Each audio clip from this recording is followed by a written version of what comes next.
I wasn't able to find myself a lady for a bit of time. Y'all have a moment for a bit of time? Yeah. Well, Washington finished his presidency just last year. He said the year of 1797. He returned to his Mount Vernon plantation and continues to farm, run his plantation as a farmer does. He has business with a neighboring farmer by the name of Roger West. As valet, I'll be at the General's right side. Together we travel for a 3-day journey to Roger West's plantation while the men discuss business. Business goes well for the General, and I am dutiful in my labors. And on the last day, as I packed everything and readying ourselves for the return journey to Mount Vernon, I finished quickly, so I had time to wait in the parlor, waiting for the General and Mr. West to conclude their business. And that is when everything in my life turned upside down, or right side up, depending on how you look at it. Her name is Penelope. She walked into the room, and time, my breath, my heart, everything stopped. She come in there, and I was a fool when she walked through the door. You ladies know the effect you have on us men in our poor and feeble minds. You all make us do brave, daring, and foolish things.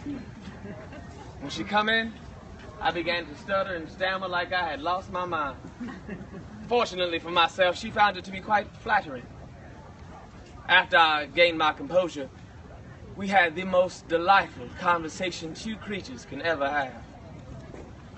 It was only disturbed by the hard steps of the footsteps of the men in the next room, their boots clanking against that wood floor. Oh, she's scary. And then I stand in the railing like I wasn't doing nothing ever. But I wasn't standing there anymore. My heart and mind left that room with that young lady. On the ride back, Washington, being a very observant individual, said, "Christopher, you on that horse and you ain't focused. I can see your head somewhere else. If you ain't careful, you're going to end up crippled like your predecessor, William Lee." He said, "Well, where's your head? What's on your mind?" I say, "General Washington, permission to speak freely." He say, "All right, boy, speak your mind." I say, "General Washington, have you seen Penelope?" He nodded his head and say, "Yes," and give me that look that, well, you know the look men exchange between themselves when they see a lovely young lady. He said, "Yes, I've seen Penelope. General Washington, I wish to make Penelope mine. But Christopher, you're valet. Your duties are too much. If you had a wife and child, you cannot take care of my needs." I just looked right back at him, dead in his eyes, in a way I reckon I ain't never looked at that man. He see the passion, the fire that well up in me. He say, "All right, I find you to be trustworthy and accommodating in your duties, and so I will allow this union if it will not interfere with your labors." I would have swore to the General anything at that moment, I tell you. And so I say, "Yes, I will not allow this to interfere with my duties." And so, in secret, at night, after my duties is completed, several weeks later, we get married. A very delightful jumping of the broom ceremony with singing and festivity and food and fun and family take place at night.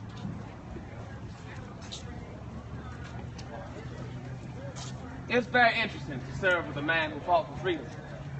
To serve with a man who speaks to other men about freedom, about liberty, about justice. A man who inspires other men to consider the call, to do right by your fellow man. I was there in those very rooms. I hear these very conversations, and ironically enough, I find inspiration from the very same man who holds me in forced labor, in slavery, against my will. But it ain't until I meet Penelope where I'm inspired to take action. Washington was willing to take action. When you consider the cost, the burden of freedom, liberty that y'all enjoy. Understand, ladies and gentlemen, freedom, it ain't free. Heavy is the price. Weighty is the burden. Washington paid this price. Men's lives, children, adults, women. Blood was shed for this noble idea of freedom and liberty. Washington took the weight on that upon his shoulders. Surely I could do something for my loved one. But I found a way to pay this cost without shedding any blood. I found a way to simply slip away at night, to run away.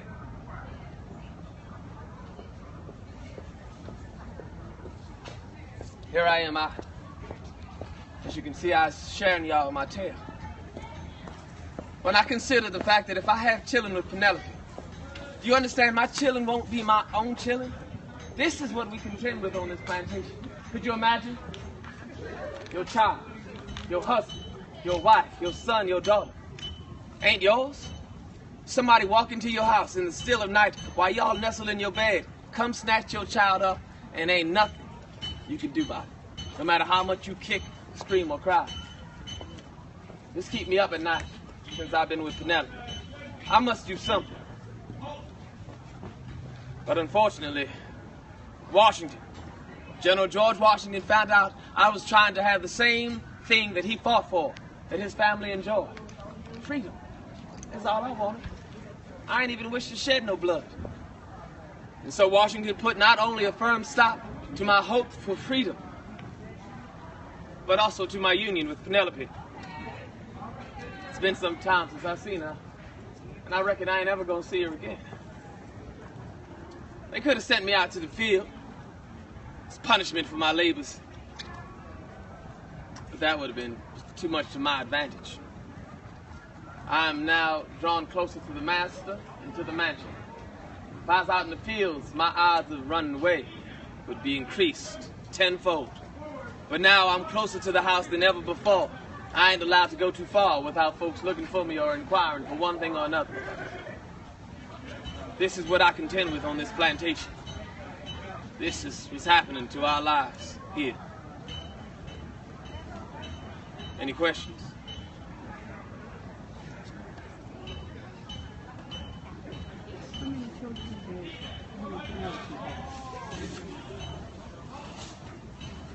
Our time together was too brief now. Did George Washington ever have a slave mistress or whatever you call it? Like Thomas Jefferson did? Yes, Mr. Jefferson is well known for his tastes, to put it lightly. General Washington, not so much so. You'll find that there was a guest who complained about the fact that he'd been here for some time and is yet to enjoy the delicacies afforded to a man in his position. And so, in certain lights and certain degrees, certain things don't happen on this plantation, though it is still very much true through and through plantation. And scenarios where folks is forcing themselves on the ladies do occur. One of the young ladies, a slave on this plantation, stricken in the head with lice. A very dangerous thing to have on plantation. For it spread, put a stop to everything. Ain't nobody working, ain't nobody laboring. Washington ain't making no money. She was very frightened to say where the lice come from. Washington, though, being dutiful, will figure it out. One of the overseers, the detestable individual, most nastiest of man, he got the head lice already. He's a filthy fellow. Washington found out and removed him, fired him from his position here at Mount Vernon. Now, things are still possible, but that's what I know. And you were freed when he died? When who died, madam? The general? Oh, I did not anticipate me finding my freedom on this here plantation. No, not at all. Remember, there are over 317 people held as property, considered slaves. And in the Virginia 18th century, if you got roughly 20-some-odd people and you make them your slaves, just the number of folks right here, if I had the ability to take y'all from y'all happy lives, make y'all my property, I would be one of the wealthiest men in all of Virginia. In the gentry class. This gives you a perspective of the 317 people Washington has at his disposal. He will personally own 123 of us. About 153 is from Lady Washington's first marriage. And roughly 41 of us, well, we come from Mrs. French, a neighboring farmer. We's rented out. And so whenever the general will does get acted out, the Washington slaves will find their freedom, and the dour slave scenario gets worse. The families will be separated and divided up among the 4 grandchildren, the step-grandchildren of General Washington. I was one of the dour slaves now. This is the fate to befall me. Where did you go? Where were you sent to? What you mean? I was right here, man. When they split it up? Oh, I don't know.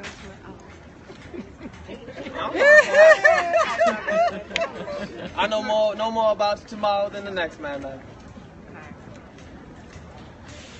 were you caught running away, trying to see? One of the letters that dictate our plan and named our allies and comrades, good folk, white folk, live in Alexandria Town. Washington discovered the letter. At present, he's striving to not only keep me from the freedom I hope for, but to root out my allies for their role in this. When it comes to freedom and slavery, Washington is a man of two minds. A mind who will consider the notions and ideals of abolition, but another that ain't too quick to relinquish the quality of life that he enjoys. What does it mean to be a Virginia gentleman in the Virginia 18th century? You must be white, male, Christian, come from England, or through your bloodline, of course, be connected to the gentry class.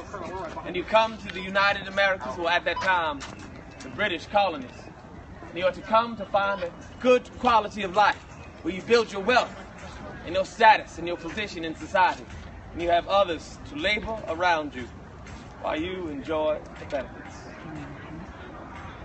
And while slaves will suffer and bear the burden, and as I said before, white folk as well don't suffer. 70% of the Virginia population is dirt poor on account of slavery. Come on this way, though. We got to go some more.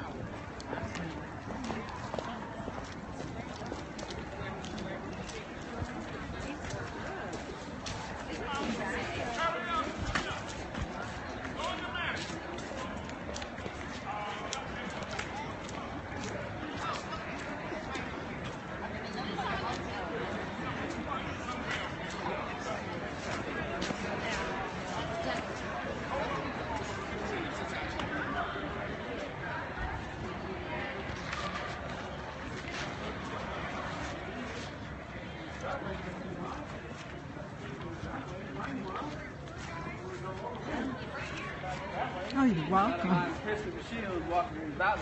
Actually, sir. Hello there. How are you all? Yes, he's born in Little Huntington Creek, southwest of here. He's a third-generation Virginian, fourth-generation planter, meaning his great-grandfather, John Washington, first Washington to cross the Atlantic Ocean, come to this here land. Now, I bring y'all here because in my duties, in my day for the general, on the other side of that here door is his private study. Inside that private study is where his day begins. In the morning, I will lay out the general's clothes.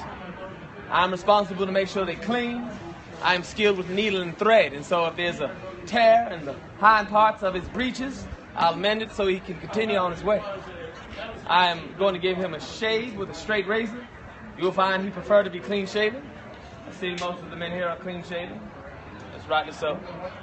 You'll find that I'll make sure he's dressed. I do assist him with getting dressed. He's still a manly man, 6'3". He's going to put his own breeches on, but I do help him with the more cumbersome aspects of getting dressed. And he's changing his clothes 3 to 4 times in a day.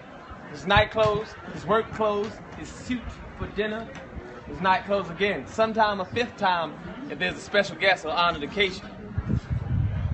After that, I go make sure his horse is ready and his food is ready so that by the hour of 7, he's enjoying his breaking of the fast. By the hour of 8, his horse is ready and he ride off to start his day. One of the interesting aspects of working on a plantation, contending with slavery, we do take pride in our labors. We are skilled in these endeavors. And it allows us also, as we labor, to forget for a spell what we have to deal with. But every time I forget, I was quickly reminded by someone or something. But daily we will deal with a violation that is either physical, verbal, mental, or emotional on Washington Plantation. Remember, his plantation is one of the most successful plantations in this Virginia 18th century. And he ain't doing it by passing out milk and honey. He ain't doing it either by being aggressively or wantonly or unnecessarily cruel. For if we are beaten, battered, and broken all up, how will we labor if he's... Okay? Because remember, his goal and objective is to reap the benefits from owning people as property. The wealth, quality of life, position, the Virginia gentry. So, beyond that door, I get up. Washington will descend that step. Remember, he is a very disciplined individual, consistent. He has lofty expectations, and he is highly motivated. He knows what he wants, how he wants, when he wants it. Very specific, very detail-oriented. He does tend to be a mannerly individual.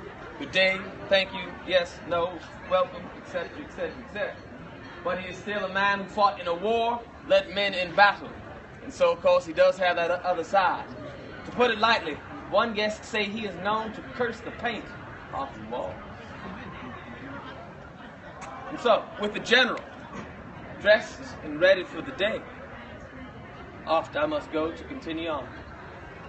What are your queries before we depart from this space? This way, please.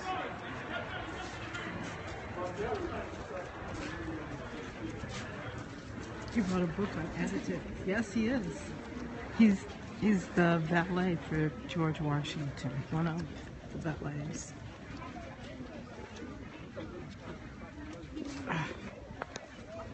Here we go.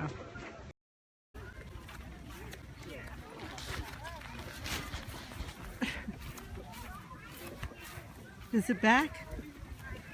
I'm sorry, madam. Oh, I lost my people on the video. Oh, you're welcome. Oh, wonderful.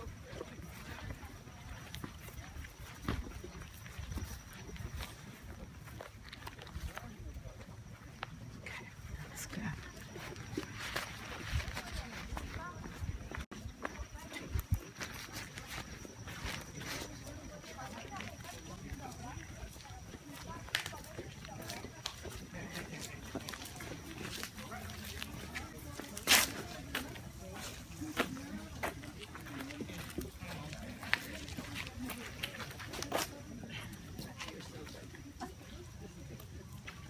Now remember, Washington is very motivated, very passionate about making his plantation thrive.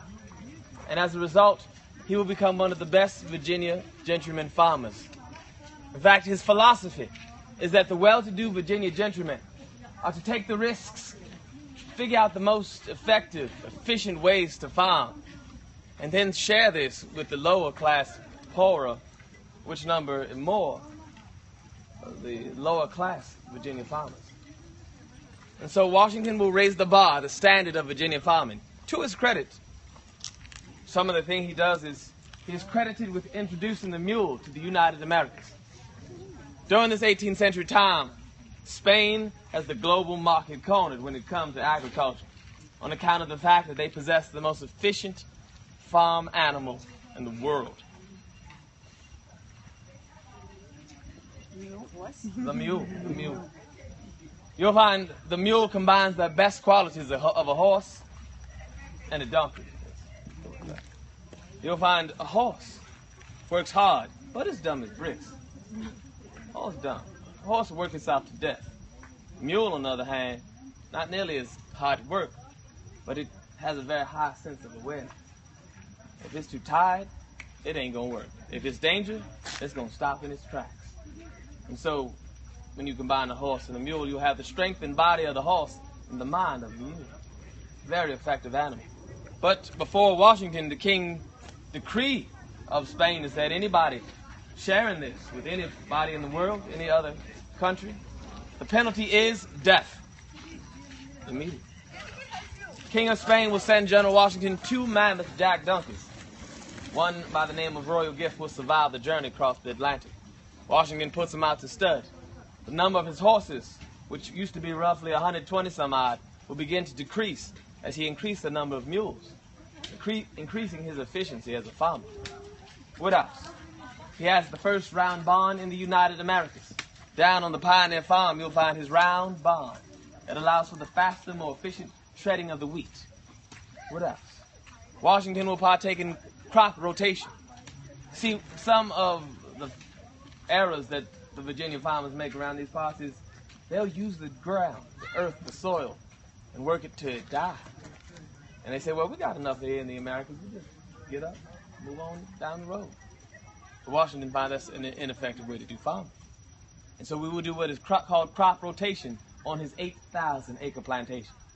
3,200 acres of farmland. Each of the 4 farms, this is Mansion House Farm.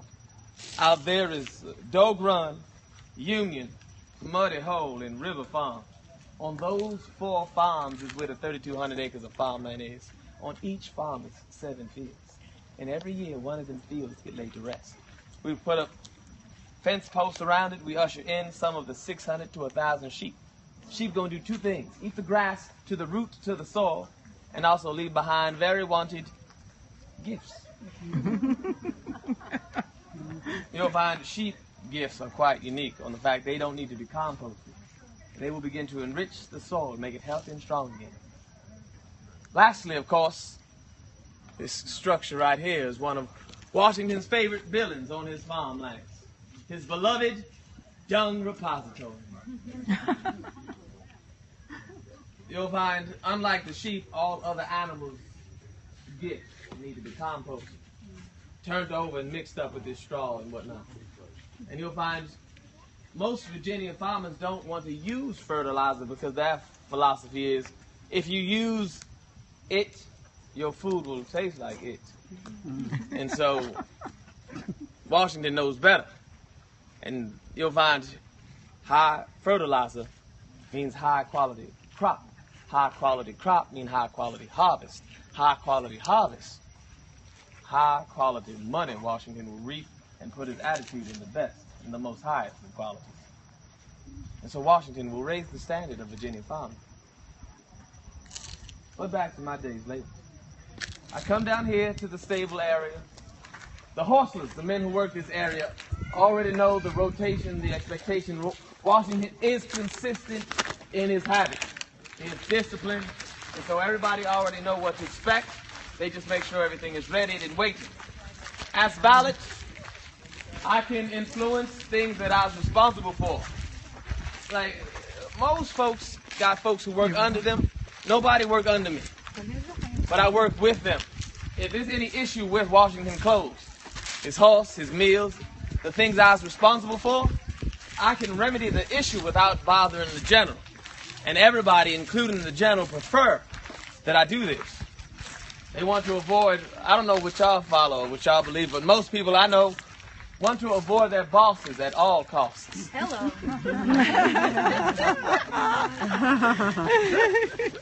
And Washington has an added tendency to remedy work-related issues with more work.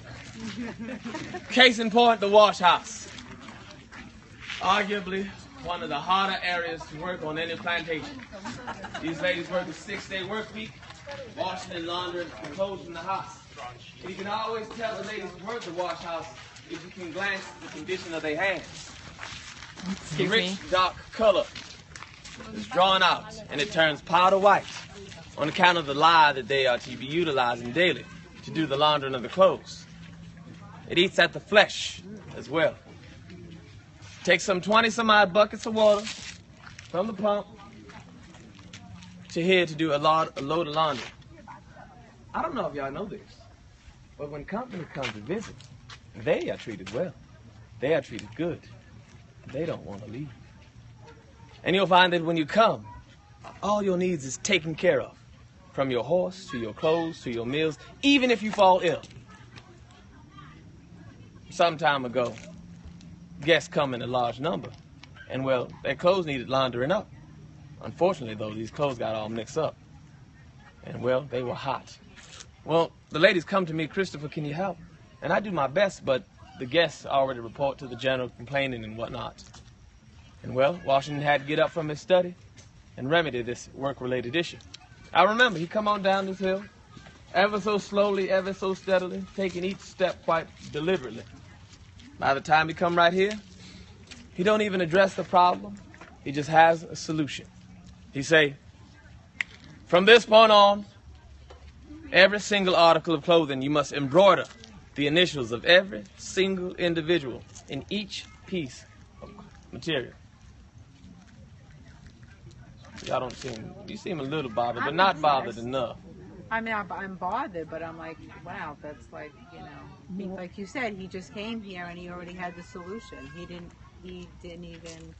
He added to their work by constantly adding work. Oh yes, he is quite the efficiency expert, to his credit.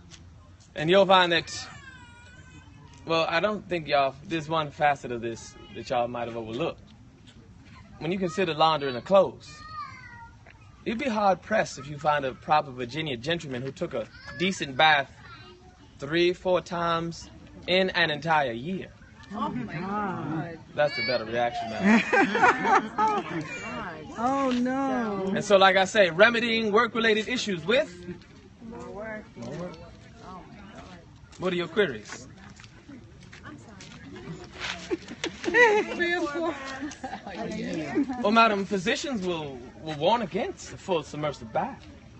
How did they stay next to each other? I mean, I'm sure they had cologne too, but it must have been awful to be around.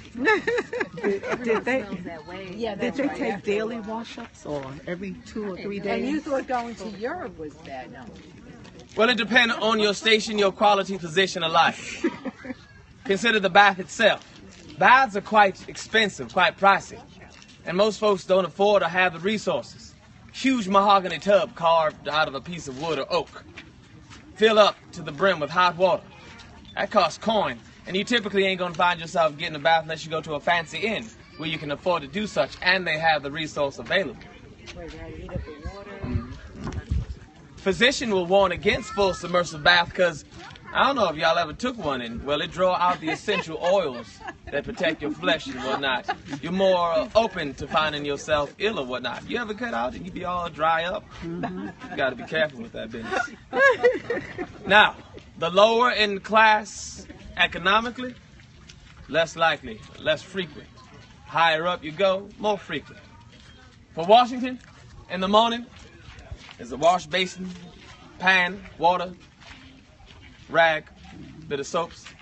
You get the good parts. Yeah.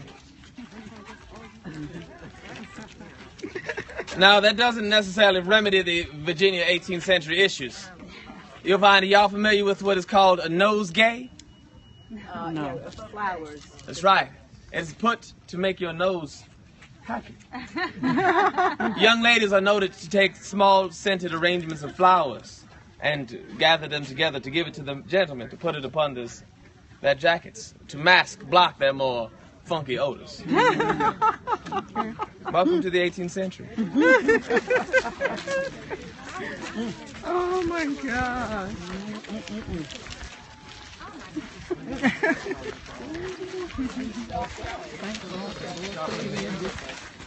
Yeah, I know.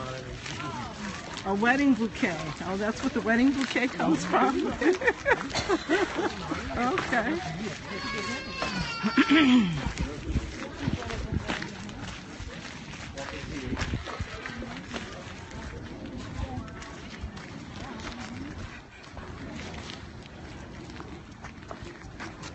Now, after I get Washington dressed, groomed, take care of his clothes at the wash house, his horse at the stable, they eat their meal at 7 o'clock. At 8 o'clock, them horses are going to be waiting for the general. 2 horses, saddled and ready. Washington will survey his plantation till about 2:30 o'clock. I is to accompany the general. I'll manage his horses, carry a box lunch, fetch anything. Sometimes I'll deliver a message that he might have forgot to overseer from whence we came. And so you'll find, also, I will be having Washington's spare horse. Should any ill befall his horse, he does have backup horse. Should any ill befall the horse I was riding on, I'll be walking. And so, We was out surveying. 2:30 of the clock, we get back here. Because what happens at 3 o'clock? The dinner meal. The largest meal of the day. He has on his work clothes. We're going to go right in that study. And he has to change out the work clothes. And he has to put on a suit. Ladies and gentlemen, some of y'all have to realize dinner is a very formal affair in this Virginia 18th century. In fact, some of y'all might even get invited to sup at the dinner table with Lady and General Washington. But do forgive, I'm going to insist, I must give y'all a bit of advice.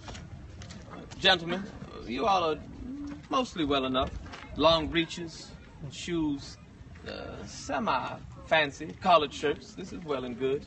But you must wear a proper suit. Washington will have on a 3-piece suit. And so, gentlemen, it seems you all are. Either there's pieces missing. Some things you must add, some things you must take away. But this fella here, I don't know what he's doing.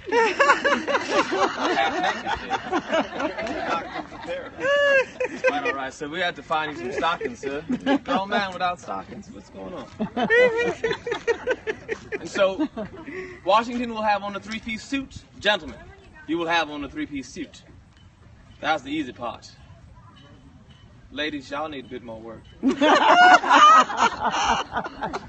lovely that y'all are. Y'all can't show up to dinner wearing these men's breeches. Unfortunately, this is unacceptable. Yeah, nobody's wearing a dress. It's quite odd if you ask me. Lady Washington will have on a dress. Ladies, y'all is expected to have on dress as well. From your neck, flows all the way on down to your ankles, covering up your unmentionables. Madam, your are showing. Well, repent for even looking that way. I feel like I didn't sin. I'm sorry for looking at your ankles. But yes, you wear your dress from your neck to your ankles. Underneath, you wear about your torso the stays. I believe y'all call it the corset, the central. You pull it nice and tight. It'll crush your spine so you stand upright. Have excellent posture. Now, this will limit your portion come the dinner meal, but at least you'll be sitting pretty. 3 o'clock, the dinner meal. About 4 o'clock, the family will spend quality time together. At 5 o'clock, the sun is still in the sky. Remember, Washington is disciplined, motivated, consistent. All men should take full advantage of the daylight to do their labors. Sun's still up, work still be done. We return to the study. Washington will either scribe notes about the day's events, read up on things, deliver hand messages and letters, missives that need to go to various people and places. Where we going to next is where I deliver. Dinner is the largest meal of the day at 3 o'clock. There's 2 large meals, the breaking of the fast and dinner. Supper time is at 9 in the evening. Forgive me? I'm Christopher Sheelds. You are wearing his dress for the 3-piece suit? Yes. Yeah, he's like, replicating that fine. Generally used to shave every day morning. Yes, I will shave Washington every morning with a straight razor. But Seems you missed yourself. You need me to clean you up. Is that what you're asking? You have missed today.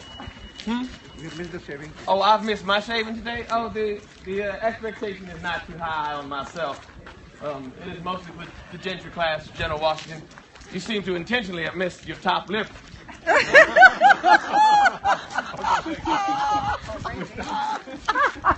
Oh my God. Oh.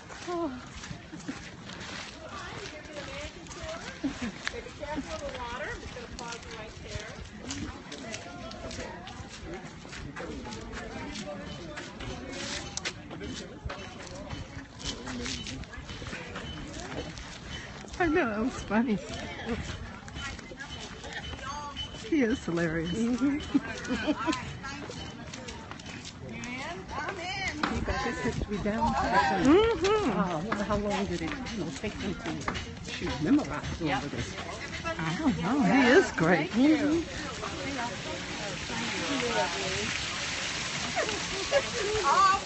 He does have jokes. Now, I am also trusted with delivering letters of General Washington. Some of the letters will go to the post office in Alexandertown. Some will go to the overseers. This is the overseers' quarters. This gives you a picture of life, standard living in Virginia. You'll find the overseer is regular everyday folk.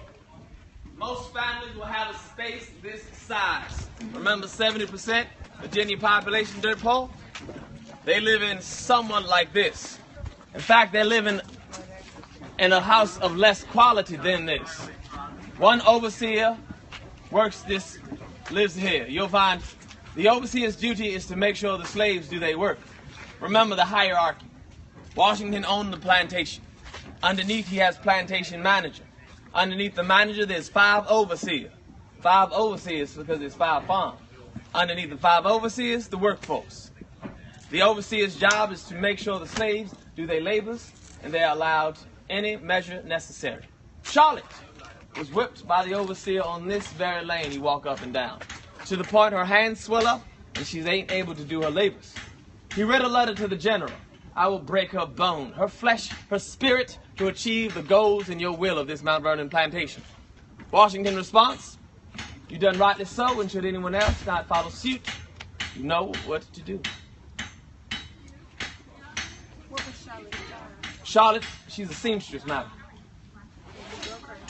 Swell it up, I don't reckon it's broke up, but it is swelled to the point she ain't able to labor. It is counterproductive, madam. I know.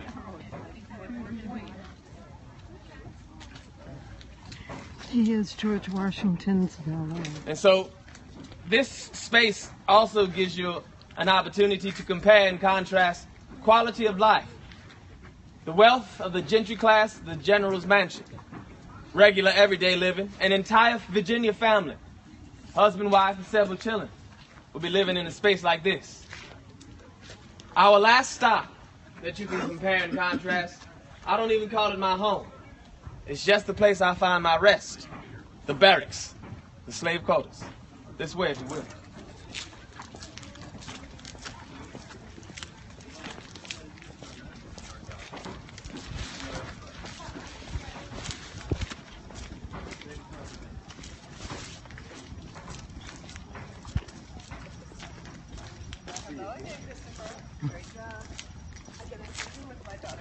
Fourth grade. Fields of business reporting.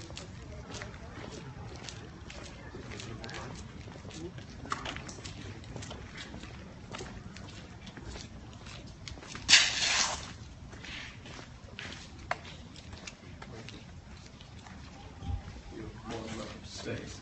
About to get a little cozy though.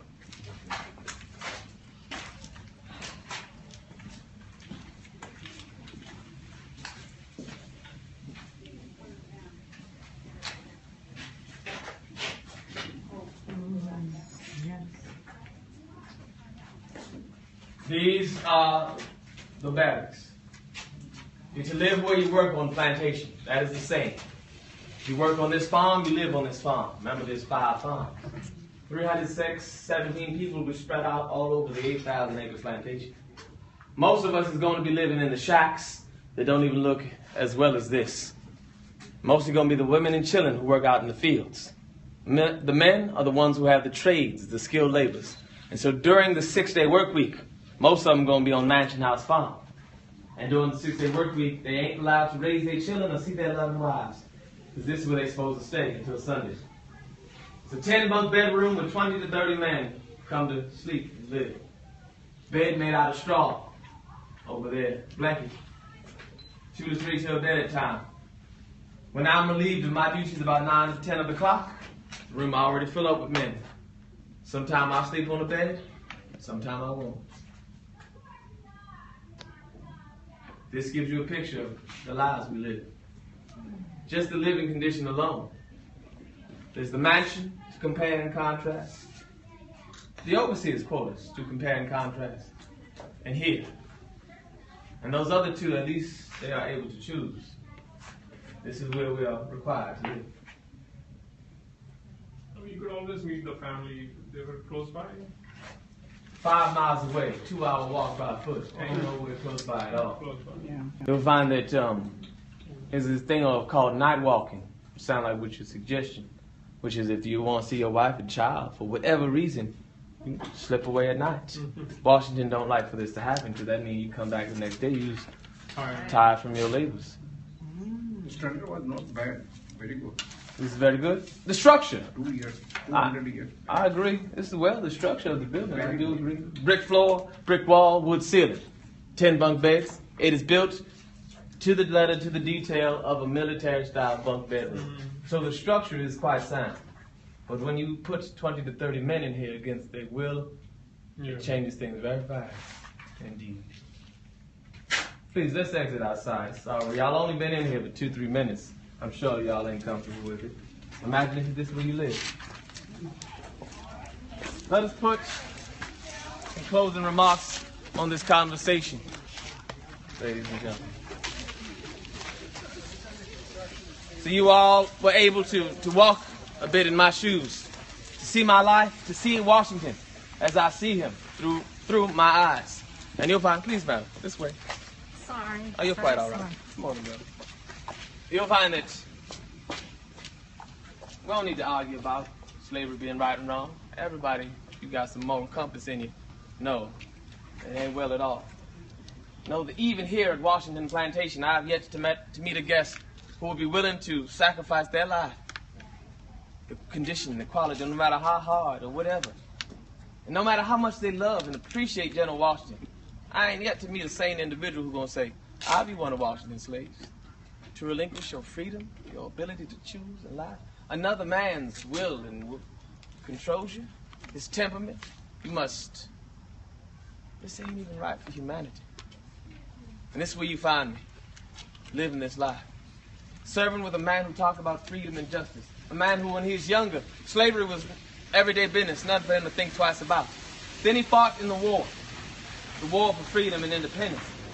So the question come up, can Washington truly be a freedom fighter if he holds people in forced slavery and bondage against his will? He begun to be a man in conflict, a man divided. He will have conversation with abolition. He will consider, as I share in this conversation, the economic, the business aspect of slavery and how it is not even sound, as well as the moral aspect. He say, and I quote, "There is no man greater than I who wish for the slow, sure, and gradual abolition of slavery by imperceptible degree." But remember, everything I'm sharing with y'all is the ongoings of our daily lives, even now, after the presidency. Because that same man who says, I wish for abolition, is the same man who says, and I quote, "I will intentionally deceive the slaves, for the temptation of freedom is far too great." The ideals of abolition are in opposition to the quality, condition. What does it mean to be a Virginia gentleman in this 18th century? The comfort and wealth, prestige, position. And he will carry on. He is not wantonly cruel, as I say, but he ain't nice to us either, because we ain't getting no pay. He's an average Virginia slave owner. And so everything that happened you can imagine in slavery has occurred on the very land you come to visit. To date, 1798, this land been a plantation all the way from great-grandfather John Washington. That's over 124 some odd years. Now, Washington will continue to wrestle with these notions of abolition and comfort. And so, to remedy this after the American presidency, he will redraft his will to contend in death the scenario he will wrestle with during his life. At the time he died, he said he's going to free one slave at that time. My predecessor, William Lee, who fought during the war, will go on to state remaining Washington slave, number 122, be set free whensoever Lady Washington passed away. Don't wish for his wife to be without the life she's accustomed to, and he's looking to delay an inevitable tragedy that will occur as well. The 41 slaves rented from Mrs. French, we get returned to her, and the dial of slaves, our scenario, we go from bad to worse. 153 people. One of the hardest things for us to deal with as a people is separation. For better or worse, this is our home, our land.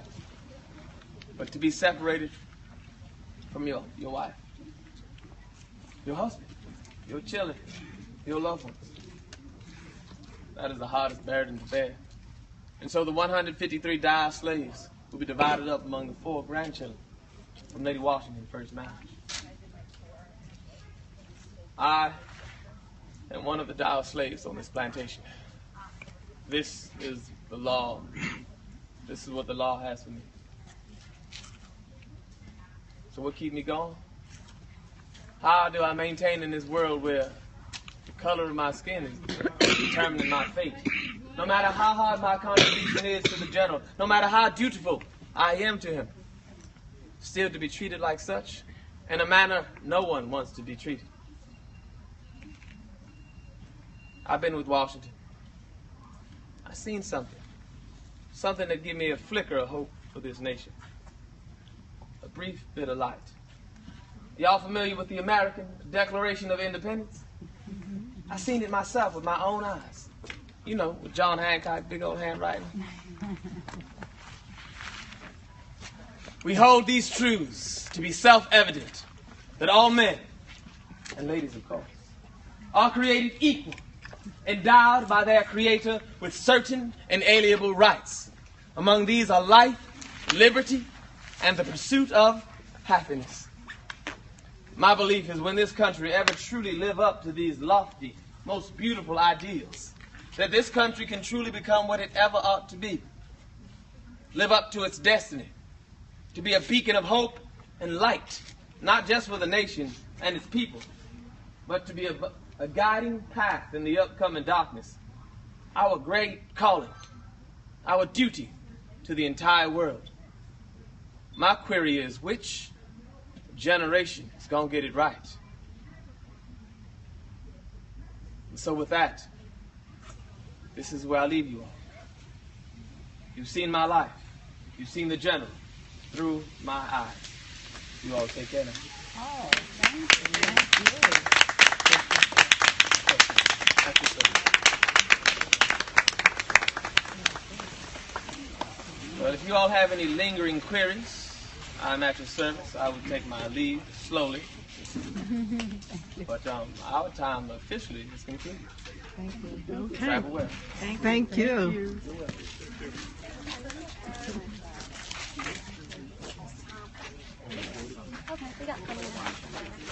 I'm going to end this. Thank you guys for joining. You're welcome. You best to inquire